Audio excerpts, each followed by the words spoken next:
কাল রাত থেকে রবিবার সকাল পর্যন্ত বনগাঁ শাখায় 38টি ট্রেন বাতিল।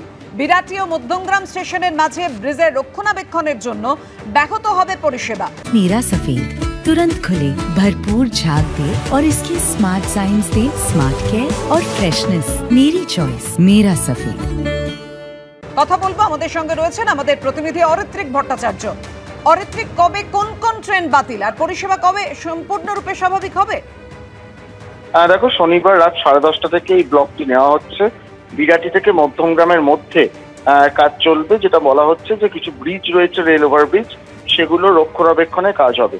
শনিবার রাত 10:30 থেকে ট্রেন বন্ধ রাখা হবে ওই লাইনে, এবং শনিবার রাতেই প্রায় 6টির মতন ট্রেন বন্ধ থাকছে, এবং রোববার সকাল থেকে ট্রেন পরিষেবা বিঘ্নিত হবে। রোববার সকালেও বনগাঁ শাখার বেশ কিছু ট্রেন বাতিল থাকবে সকাল 10:30 পর্যন্ত। আর কিছু ট্রেনকে নির্দিষ্ট রুটে চালানো হবে, অর্থাৎ বনগাঁ শাখার যেগুলো কিছুটা দূরে যায় লোকাল ট্রেন, সেগুলো বারাসাত থেকে শিয়ালদার মধ্যে যাতায়াত করবে, এমনটাই বলা হচ্ছে। রবিবার সকাল 10:30টার মধ্যে যে কাজ রয়েছে সেটা শেষ করে দেওয়া হবে, এবং তারপর থেকে ধাপে ধাপে পরিস্থিতি স্বাভাবিক হবে, এমনটাই কিন্তু পূর্ব রেল সূত্রে বলা হচ্ছে। ধন্যবাদ অরিত্রিক। আবহাওয়ার খবর জানাবো আপনাদের। বাংলাদেশে নিম্নচাপ তৈরির আশঙ্কা, ফের মৌসুমী অক্ষরেখা সক্রিয় পশ্চিমবঙ্গে। আজ ও আগামীকাল ভারী থেকে অতি ভারী বৃষ্টির সম্ভাবনা রয়েছে দক্ষিণবঙ্গে। ভারী থেকে অতি ভারী বৃষ্টি হতে পারে কলকাতা, হাওড়া, হুগলি, 2 চব্বিশ পরগনা, পূর্ব মেদিনীপুরে। আর আজ ভারী বৃষ্টির সম্ভাবনা রয়েছে পশ্চিম মেদিনীপুর, ঝাড়গ্রাম, পুরুলিয়া, বাঁকুড়া, 2 বর্ধমানে। ভারী বৃষ্টির সম্ভাবনা রয়েছে বর্ধমান, বীরভূম, মুর্শিদাবাদ ও নদিয়াতেও। আগামীকালও দক্ষিণবঙ্গের সব জেলাতে ভারী থেকে অতি ভারী বৃষ্টির সতর্কতা রয়েছে। আজ হালকা থেকে মাঝারি বৃষ্টি হতে পারে দার্জিলিং, জলপাইগুড়ি, আলিপুরদুয়ার জেলায়।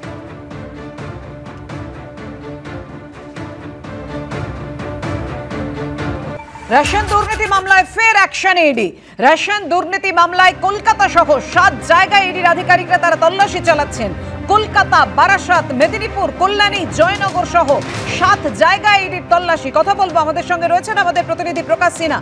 প্রকাশ, কিসের খোঁজে, কোন তথ্যের সন্ধানে ইডির এই তল্লাশি?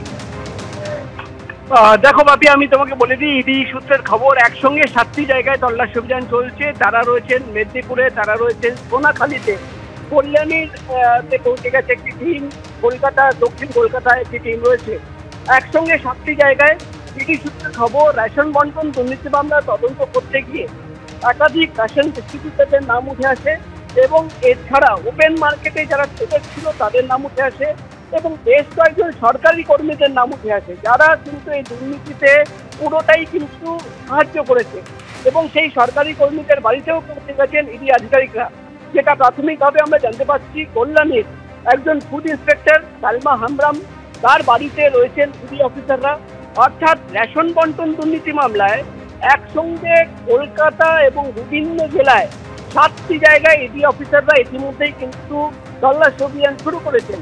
প্রাথমিকভাবে যেটা ইডির তরফে দাবি করা হচ্ছে, তারা কিন্তু তদন্ত করতে একাধিক সরকারি অফিসারদের নাম পান, ফুড ইন্সপেক্টর থেকে শুরু করে যারা বেআইনিভাবে এই রেশন বন্টনে সাহায্য করেছে তাদের নাম পাওয়া যায়, এবং বেশ কয়েকটা রেশন ডিস্ট্রিবিউটরদের নাম পাওয়া যায়।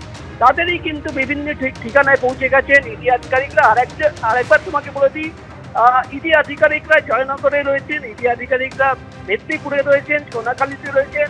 কল্যাণীর একজন ফুড ইন্সপেক্টর, তার বাড়িতে পৌঁছে গেছেন তারা, দক্ষিণ কলকাতায় একটি অফিসে তারা পৌঁছে যাচ্ছেন।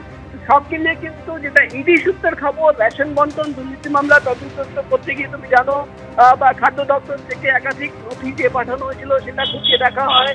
এর আগেও আমরা দেখেছি বাকিবুর রহমান সহ একাধিক ব্যক্তিকে গ্রেপ্তার করা হয়, প্রাক্তন খাদ্যমন্ত্রী জ্যোতিপ্রিয় মল্লিককে গ্রেপ্তার করা হয়, এবং সেই মামলায় আজকে সকাল থেকেই অ্যাকশনে ইডি আধিকারিকরা একসঙ্গে 7টি জায়গায় তল্লাশি অভিযান চলছে। তার মধ্যে যে ছবি তুমি দেখতে পাচ্ছ, কল্যাণীর একজন ফুড ইন্সপেক্টর, তার বাড়িতে পৌঁছে গেছেন ইডি আধিকারিকরা, তার বাড়িতেও কিন্তু তল্লাশি অভিযান চলছে। মূলত আজকের ইডি অভিযানে কোন কোন সরকারি আধিকারিকরা কিভাবে, কোন কোন ফুড ইন্সপেক্টররা কিভাবে এই গোটা দুর্নীতিতে ভূমিকা পালন করেছে, কিভাবে সাহায্য করেছিল, সেই তথ্য সংগ্রহ করার জন্যই কিন্তু আজকে ইডি আধিকারিকরা নেমেছেন, এবং ইতিমধ্যেই কিন্তু বেশ কয়েকজনকে জিজ্ঞাসাবাদ করা হচ্ছে।